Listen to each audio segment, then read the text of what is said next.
민족 비극의 산실 거제 포로 수용소 생활.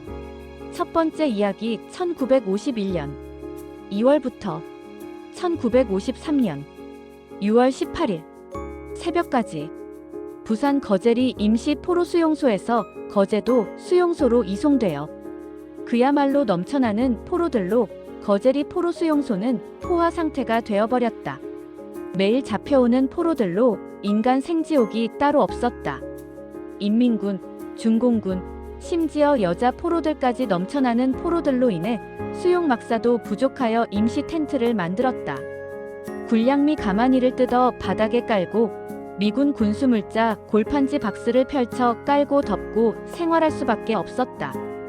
인간의 삶이 이렇게까지 비참해질 수 있을까? 다들 인간의 몰골이 아니었다. 모든 포로들은 전쟁 포로라는 뜻의 PWPRISONER of War 영어 글자가 그려진 상의를 입었다. 상의 오른쪽 가슴에 P, 왼쪽 가슴에 W, 등 뒤쪽에도 PW 글씨가 선명하게 흰색 페인트로 그려져 있었다. 포로들의 움직임은 항상 단체 이동으로 개별 행동은 금지되었다. 인간의 기본 욕구의 하나인 먹는 문제, 즉 배고픔을 채우는 문제가 가장 어려운 일이었다. 하루 3번, 그 많은 포로들은 배급 음식에 목숨 걸고 있었다. 먹는 것, 씻는 것, 싸는 것, 하나 쉬운 게 없었다. 넘쳐나는 포로 수용에 거제리 포로 수용소는 더 이상 수용할 수 없는 지경에 이르렀다. 같은 포로들까지 불만에 가득 찼다. 인간의 비참한 생활이 어디가 끝인지 알 수가 없었다. 어린 나에게도 이런 슬픔과 좌절의 나날들이었지만 매일의 생활이 전쟁터보다 치열하기에 슬퍼하거나 좌절할 겨를도 없이 오직 사느냐, 죽느냐의 갈림길에서 살아남는 것밖에 다른 생각을 하지 못했다. 어느 날 거제리에 수용되었던 포로들을 거제도 섬으로 이송한다는 말이 퍼졌다. 드디어 1951년 2월 모든 포로들이 순차적으로 미군 상륙함인 LST를 타고 거제도라는 섬으로 이송되었다. 실로 어마어마한 이동이었다. 17만 명, 말이 17만 명이지 헤아릴 수 없는 숫자였다. 남쪽의 모든 임시 수용소에 있던 포로들 전체가 그곳으로 이송된다는 것이었다. LST 상륙함에 우겨넣듯 차곡차곡 빼곡하게 탄 포로들은 발 디딜 틈조차 없었다. 포로들은 서로 수군거리기 시작했다. 거제리 수용소에서 더 이상 포로들을 수용하지 못하기 때문에 먼 바다로 배를 태워 나가서 차례로 수장시킨다느니, 제주도로 이송한다느니, 일본으로 망명시킨다느니 여러 가지 말이 돌았다. 물에 빠뜨려 수장한다는 말에 공포에 사로잡힌 포로들도 있었다. 결국은 얼마 후 포로들을 태운 배가 도착한 곳은 거제리와 그다지 멀지 않은 섬인 거제도에 도착하였다. 고현수양이라는 곳에 새로 수용할 수 있는 포로 수용소가 설립된 것이었다. 미군과 국군들은 이곳으로 포로들을 줄지어 들여보냈다. 끝없이 포로들을 태워 나르는 배의 행렬에 수용소는 점점 가득 차게 되었다. 수용소는 논과 밭과 동네를 밀어붙여 평지로 다지고 셀 수 없이 많은 막사를 만들었다. 정말 끝이 보이지 않을 정도의 어마어마한 크기였다. 수용소에 이송되었을 때는 이미 7080%는 시설이 완성된 때였다. 이제 수용된 포로들이 나머지 시설 작업으로 매일 눈만 뜨면 땅 고르기, 돌 나르기, 잡목 옮기기, 막사 짓기를 교대로 일하였다. 말이 17만 명이지 이렇게 많은 사람을 한꺼번에 보는 것은 생전 처음 있는 일이었다. 이 당시 거제도 섬 전체 거주민이 10만 명이고 포로가 17만 명이었으니 어마어마한 인원이 거제도에 있게 되었던 것이다. 포로들이 이렇게 많다 보니 식사 문제가 정말 어려운 일이었다. 매일 3끼를 만들어 배급하는데도 몇 시간씩 걸렸다. 취사반은 아침 배급이 끝나자마자 담당 인원을 재배정받아 곧바로 점심 준비에 들어갔다. 취사반은 민간인 때나 군인 때 음식을 해본 경험이 있는 포로들을 차출하여 배정했다. 이들은 최고의 대우를 받는 행운의 포로였다. 하루 담배 10개비, 담요, 옷, 신발 등을 추가로 지급받을 수 있는 특혜를 주었다. 또한 하루 3끼를 거르지 않고 먹게 된 것은 1949년에 협정된 제네바 협약의 인도주의적 원칙에 따라 포로들을 수용해야 하며 인간의 기본 생활을 최소한 보장해야 했기 때문이었다. 포로 수용소는 전쟁의 전투 위협이 없고 안전한 곳에 설립해야 한다는 원칙에 따라 미군과 정부, 국군이 물색한 곳이 이곳이었다. 또한 간단하게나마 씻을 수 있는 야외 공동 목욕시설도 갖추었다. 그러나 수용소 시설과 배급은 그 많은 포로들을 충족시킬 수 없었고 매일 처우 개선을 위한 포로들의 불만과 시위는 계속되었다. 배급은 양이 차지 않아 배가 고팠다.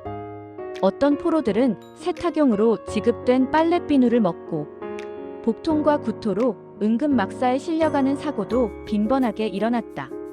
하루 3번 배급 때마다 그 많은 포로들이 일렬로 줄을 서서 배급받았는데 그중 한두 명의 포로들이 경비하는 미군과 국군의 눈을 피해 자기 차례를 기다리지 못하고 새치기 하는 일이 빈번했다. 그러면 경비 군인들이 사정없이 개 패듯 몽둥이와 개머리판으로 때려서 머리가 터졌다. 뒤에 있던 포로들이 다 달려들어 거의 죽이다시피 두들겨 패서 줄 서는 것은 아예 사라지고 아수라장이 되기 일쑤였다. 배급되던 드럼통의 밥과 국은 달려들어 서로 먼저 먹으려 하는 포로들의 싸움에 터진 머리, 찢겨진 손팔 등에 흐르는 핏물이 들어가 피 비린내 나는 핏밥, 핏국이 되어버렸다. 그래도 그것이라도 더 먹으려 하는 개보다도 못한 참상이 하루 이틀이 아니었다. 그야말로 이 참혹하고 유혈이 낭자한 광경은 생지옥 그 자체였다. 어느 때는 꿈을 꾸는 건지, 여기가 진짜 지옥인지, 살아있는 건지, 죽은 건지 헷갈릴 때도 많았다. 인간이 이처럼 통제할 수 없는 이성 없는 짐승처럼 될 수 있을까 하는 생각이 들었다. 이러한 일은 거의 매일 일어나는 처절한 상황의 연속이었다. 밥과 국을 배급받을 수 있는 그릇도 없었다. 어느 날 쓰레기장 옆을 줄지어 가다가 미군들이 먹고 버린 빈 깡통이 눈에 띄었다. 미끄러져 굴러떨어지는 것처럼 쓰레기장으로 넘어져 빈 깡통을 옷에 감추어 그 깡통으로 밥과 국을 배급받았다. 수용소 내에서는 분실, 도난 등이 매일 밤 일어났다. 덮고 자던 담요, 군화, 모자, 겉옷, 속옷, 팬티까지 뭐든 눈 뜨고 코 베어가는 것처럼 사라져버렸다. 간신히 구한 깡통을 옆구리에 끼고 자는데도 아침에 일어나서 보니 없어지고 말았다. 또다시 구한 깡통 그릇을 철사로 엮어서 목에 두르고 잘 수밖에 없었다. 훔쳐가려면 철사줄이 당겨져서 깨어나기 때문에 도난당할 일은 없었다. 이러한 수용소의 생활은 계속되고 있지만 육지의 전쟁이 어떻게 되어가고 있는지, 언제 끝날지 아무도 알 수가 없었다. 포로 수용 기간이 점점 길어지자 수용소 내에는 반공포로, 침공포로들이 점점 조직을 갖추고 그야말로 총만 없지 예전 군대처럼 조직력을 갖추었다.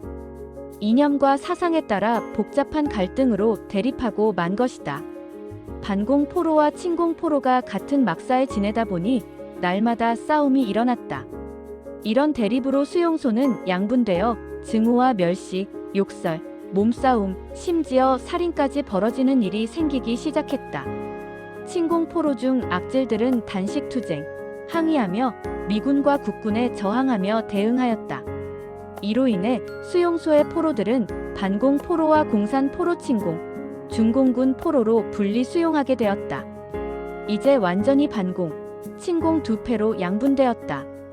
매일 밤 공산 포로들이 보기에 변절한 인민군 포로들의 수용소로 찾아와 쥐도, 새도 모르게 납치하여 자기네 막사로 데려갔다. 그곳에서 공산주의 사상 교육을 시키고 그 자리에서 침공으로 전향하지 않으면 약식, 인민재판을 열어 인민군법을 어긴 반동분자로 낙인 찍고 악랄하게 살해하였다.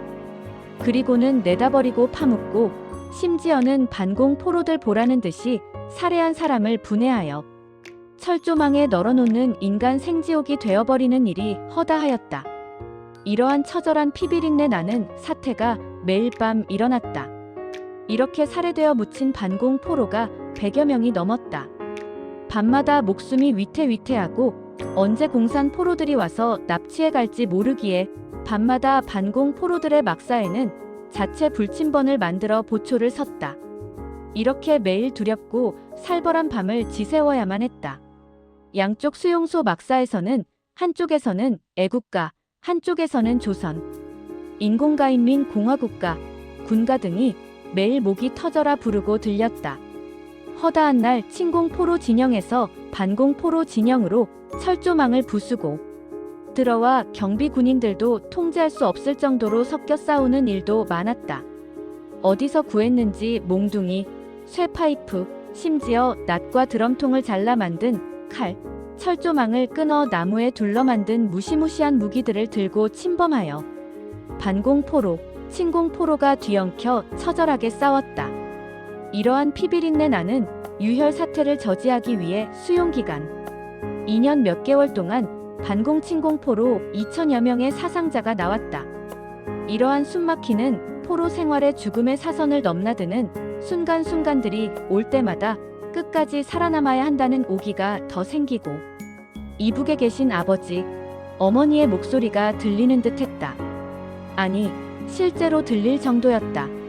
종모야, 종모야, 꼭 살아남아야 된다. 종모야.